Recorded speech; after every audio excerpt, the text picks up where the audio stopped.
नमस्कार दोस्तों, स्वागत है आपका हमारे इस चैनल पे। जी हाँ दोस्तों, आज बात करेंगे रेलवे रिक्रूटमेंट 2020 में नई भर्ती की। जी हाँ दोस्तों, जैसे कि आप देख सकते हो यहाँ पे RRB JR clerk cum typist ticket का एग्जामिनर और टिकट कलेक्टर और कलर की यहाँ पे एक तरीके से वैकेंसी निकली हुई है रेलवे रिक्रूटमेंट बोर्ड की तरफ से। जी हाँ दोस्तों, बहुत बड़ी अपडेट के साथ में फिर से यहाँ पे वीडियो के साथ हाजिर है।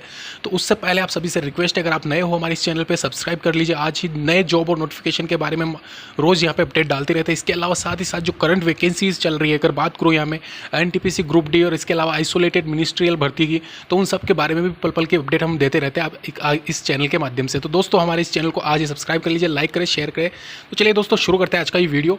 क्लर्क की यहाँ पे 2000 वैकेंसी निकली हुई है। इसके बारे में डिटेल में हम आपको बताएंगे, क्या इसमें रिक्रूटमेंट, क्या इसमें सारा सब कुछ डिटेल में, age limit, education qualification, selection procedure क्या है, इसका एप्लीकेशन फीस कितनी है, सिलेबस, इसका एग्जाम पैटर्न कितना क्या रहेगा, सारा जॉब डिटेल के बारे में, और लास्ट डेट क्या है, सब कुछ डिटेल में हम बताएंगे। तो शुरू से लेकर एंड तक ये वीडियो देखिए दोस्तों। मोस्ट इंपॉर्टेंट उन सभी के लिए जो अभी यहाँ पे फिलहाल बेरोजगार बैठे हैं। एप्लीकेशन आप सभी को पता है, अभी यहाँ पे एग्जाम की अगर मैं बात करूँ, रेलवे की तरफ से कोई भी एग्जाम अभी मतलब किसी भी एग्जाम का प्रोसीजर नहीं चल रहा है। यहाँ पे सभी की सभी डिले हो रही है, सारा एग्जाम डिले चल रहा है।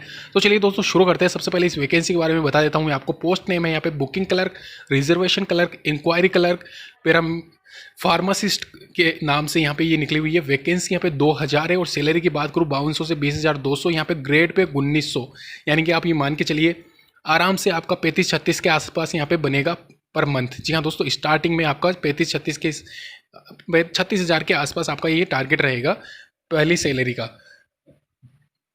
तो दोस्तों, अभी आगे चलते हैं। यहाँ पे एज लिमिट के बारे में हम बताते हैं आपको। एज लिमिट इसका क्या है, क्या रहेगा। तो दोस्तों, आप सभी से रिक्वेस्ट है, आप नए हो तो हमारे चैनल को जरूर आप सब्सक्राइब कर लीजिए। सबसे पहले मैं बात करता हूँ यहाँ पे एज लिमिट की। यहाँ पे एज लिमिट देखिए, जैसे कि the age of applicant should be between 18 से 29 साल, यानी कि 18 to 29 ईयर्स एज ऑन 1/1/2020, यानी कि 1/1/2020 को आप 18 से 29 के बीच में होने चाहिए। अगर बात करूँ यहाँ पे एज रिलैक्सेशन की, आप सभी को पता है SC ST वालों को यहाँ पे 5 साल का एज रिलैक्सेशन मिलता है, वहीं OBC वालों को 3 साल का, और PWD कैंडिडेट वालों को यहाँ पे 10 साल का। तो नॉर्मली यहाँ पे अगर मैं बात करूँ 18 सॉरी यहाँ पे 19 लिखे हैं हम, 18 से 29 यहाँ पे ये है। तो 18 से 29 साल इसमें ये डेट मांगी गई है। 18 से 29 ओनली यहाँ पे जनरल वालों के लिए है।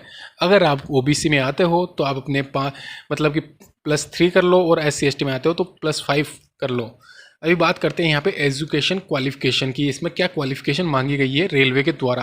Candidate must be A 12th पास। जी हाँ दोस्तों, 12th पास आपका होना चाहिए 10+2, और या फिर आपके पास में डिप्लोमा होना चाहिए। इन दोनों में से कोई भी है तो आप आराम से एलिजिबल हो इस एप्लीकेशन फॉर्म को फिल करने के लिए। Transport and management in rail transport institution से आपका ये डिप्लोमा होना चाहिए, या its equivalent from a recognisation board या यूनिवर्सिटी से ये डिप्लोमा होना चाहिए। अगर आपके पास में डिप्लोमा नहीं है तो भी कोई बात नहीं है, आपका 10+2 है तो चलेगा। तो ये 10+2 के बेसिस पे ये सबसे बड़ी बात यहाँ पे मैं बता दूँ आपको, डिप्लोमा यहाँ पे कंपलसरी नहीं है। अगर आपने सिंपल सा 10th के बाद में डिप्लोमा कर रखा है तो आप एलिजिबल हो, जरूरी नहीं है फिर आपके 12th पास होने के। अभी बात करते हैं सिलेक्शन प्रोसीजर, इसका क्या रखा गया है रेलवे के द्वारा। सिलेक्शन प्रोसीजर के बारे में अगर मैं बात करूँ, यहाँ पे रिटन एग्जामिनेशन आपका होगा। मैं डिटेल में आपको बता दूंगा कितने नंबर के क्या कुछ होगा, सारा सब कुछ डिटेल में, क्या इसका सिलेबस रहेगा। इसके अलावा साइकोलॉजिकल एक टेस्ट लिया जाएगा। आप सभी को पता है साइकोलॉजिकल एक टेस्ट होता है, वो साइकोलॉजिकल टेस्ट आपका यहाँ पे लिया जाएगा। उसके अलावा यहाँ पे फिजिकल एफिशिएंसी टेस्ट भी लिया जाएगा। साथ ही साथ यहाँ पे मेडिकल एग्जामिनेशन होगा, और फिर उसके बाद में फाइनली आपका डॉक्यूमेंट वेरिफिकेशन होगा। तो ये सारा स्टेज से आपको गुजरना पड़ेगा। फाइनली आपका पोस्टिंग जो भी मतलब जॉब लगेगी नहीं लगेगी वो इसके बाद में ही निर्धारित किया जाएगा। अभी बात करते हैं यहाँ पे एप्लीकेशन फ़ीस की। यहाँ पे इस एग्ज़ाम के लिए एप्लीकेशन फ़ीस रेलवे ने कितनी रखी है वो सारा सब कुछ डिटेल में आपको बताते हैं। लिखा हुआ है यहाँ पे, candidate have to pay 100 through debit card, credit card, net banking या e challan, offline payment mode. SC ST physically handicap and women candidate are relaxed from application fees, यानी कि 100 रुपये आपका इसमें रखा गया है। आप ऑनलाइन ऑफलाइन कैसे भी कर सकते हो। ऑफलाइन में आप SBI से करवाना है, और SC ST या फिजिकल हैंडीकैप वालों को यहाँ पे एज रिलैक्सेशन की तरह ही यहाँ पे एक रिलैक्स किया गया है फीस से। एप्लीकेशन फ़ीस से आपको रिलैक्सेशन दिया गया है, आपको फीस की ज़रूरत नहीं है। आपको ओनली यहाँ पे फॉर्म फिल करना है SC ST और हैंडीकैप वालों को। जनरल और OBC के लिए यहाँ पे 100 रुपये रखी गई है। अभी बात करते हैं दोस्तों यहाँ पे सिलेबस और एग्जाम पैटर्न के, इसका क्या एग्जाम पैटर्न रहेगा। तो देख लीजिए यहाँ पे दोस्तों, the written test will be multiple choice MCQ type का होगा। There will be 100 objective type question for which a candidate will get 60 minute to solve, यानी कि 100 क्वेश्चंस आपके पूछे जाएंगे ऑब्जेक्टिव टाइप वाले, और 60 मिनट में आपको उसको सोल्व करना है। 1 घंटे का टाइम दिया गया है। यानी कि अगर मैं बात करूँ यहाँ पे, सेम कंपेयर कर सकते हो आप CBT 1 रेलवे के CBT 1 के द्वारा, या फिर SSC CGL वाले के द्वारा, SCHSL वाले के द्वारा आप कंपेयर कर सकते हो। रेलवे में खेल फिलहाल यहाँ पे 1.5 घंटा है, सॉरी, लेकिन यहाँ पे इसमें 60 मिनट दिया गया है। 1/3 यहाँ पे इसकी नेगेटिव मार्किंग रखी गई है। सिलेबस आप यहाँ पे डाउनलोड कर लेना। इसके अलावा मैं बात करूँ यहाँ पे general awareness, arithmetic, technical ability यहाँ पे पूछी जाएगी, याद रखना। उसके अलावा पर्सनली रीजनिंग एप्टीट्यूड या मेंटल एबिलिटी यहाँ पे आएगी। इसके बाद में आएगा जनरल इंटेलिजेंस, यानी कि एक तरीके से वही सेम सिलेबस है दोस्तों। यहाँ पे जो NTPC का है और जो ग्रुप डी का है वो सेम टू सेम यहाँ पे सिलेबस रखा गया है रेलवे के द्वारा, रेलवे रिक्रूटमेंट बोर्ड के द्वारा। अभी बात करते हैं दोस्तों यहाँ पे इसके डिटेल में सिलेबस की। अगर आप में से कई लोगों का यहाँ पे मेरे को मैसेज भी आया था, लोगों ने पूछा था कि इसमें क्या डिटेल में डिस्कस बताइए कि क्या इसमें पैटर्न रहेगा एग्जाम का, कैसे क्या कौन से टॉपिक यहाँ पे पूछे जाएंगे। तो सबसे पहले अगर मैं बात करूँ जनरल अवेयरनेस की, जी हाँ दोस्तों, मैं आपको डिटेल में बताता हूँ। यहाँ पे जीके प्रिपरेशन यहाँ पे मैं डिटेल में बता रहा हूँ, खुद लिख के यहाँ पे। करंट अफेयर्स आप नेशनल इंटरनेशनल वाली पढ़ लीजिए। इसके अलावा अवार्ड और ऑनर्स, इसके अलावा एब्रिविएशंस कि कौन कहाँ क्या है, सारा सब कुछ जो भी अभी नए अपॉइंटमेंट हुए हैं उनके बारे में, स्पोर्ट्स के बारे में, साइंस में जो भी इन्वेंशन डिस्कवरीज है उनके बारे में, लेटेस्ट करंट न्यूज़ और अफेयर्स में से 4 से 5 क्वेश्चंस पूछ लिए जाएंगे। बुक्स और ऑथर्स पढ़ के जाइए। बजट 5 साल का रिसेंटली, और international national organisation mostly questions पूछे जाते हैं रेलवे में, तो कंफर्म है 2 से 3 क्वेश्चंस आ जाएंगे। वहीं मेजर फाइनेंशियल या इकोनॉमिक न्यूज़ भी आपको पढ़ के यहाँ पे जाना पड़ेगा। जनरल अवेयरनेस की ये बात थी। अभी बात करता हूँ मैथ्स की। यहाँ अर्थमेटिक की बात कर रहे हैं। It mainly consist of maths stuff like, मतलब कि SCM, SCF, LCM आपसे पूछा जाएगा। 2 से 3 नंबर का डाटा इंटरप्रिटेशन के 5 क्वेश्चन आएंगे, यानी कि DI पूछी जाएगी। 1 क्वेश्चन या 2 क्वेश्चन हो सकते हैं। 7 से 5 नंबर के परसेंटेज के 2 क्वेश्चन, सिंप्लीफिकेशन का 3 से 4 क्वेश्चन पूछे जाएंगे। टाइम वर्क से 1 क्वेश्चन, एवरेज से 1-2 क्वेश्चन, और यहाँ पे सारा, और डेसिमल फ्रैक्शन से 2 क्वेश्चन। ये सारे सब कुछ क्वेश्चंस मैं आपको करवा दूंगा वैसे तो इस चैनल के माध्यम से, लेकिन ये सारे मैं सिलेबस आपको इसलिए बता रहा हूँ दोस्तों क्योंकि ये आप तैयार करके जाना। मेंसुरेशन आपका पूछा जाएगा। इसके अलावा profit loss, time distance, algebra यहाँ पे पूछा जाएगा।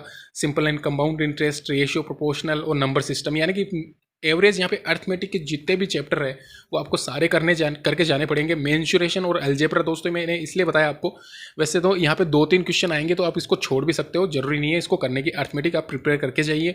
जनरल इंटेलिजेंस की बात करें यहाँ पे, it consist MCQ type questions from the following topics: general awareness, arithmetic, general science, general और रीजनिंग। यहाँ पे मैंने चारों बता दिया आपको, तो ये सारा सब कुछ आएगा। आप टेक्निकल एबिलिटी मैंने आपको बता दी। यहाँ पे आप सारा एबिलिटी, मतलब कि अभी दोस्तों बात करता हूँ यहाँ पे मैं रीजनिंग के बारे में। कई लोगों ने मुझे पूछा है कि वर्बल नॉन वर्बल में डिफरेंस बताइए जो अभी इसमें एग्जाम में पूछा जाएगा, या NTPC या फिर ग्रुप डी की अगर मैं बात करूँ तो दोस्तों वर्बल में यहाँ पे कोडिंग डिकोडिंग आती है।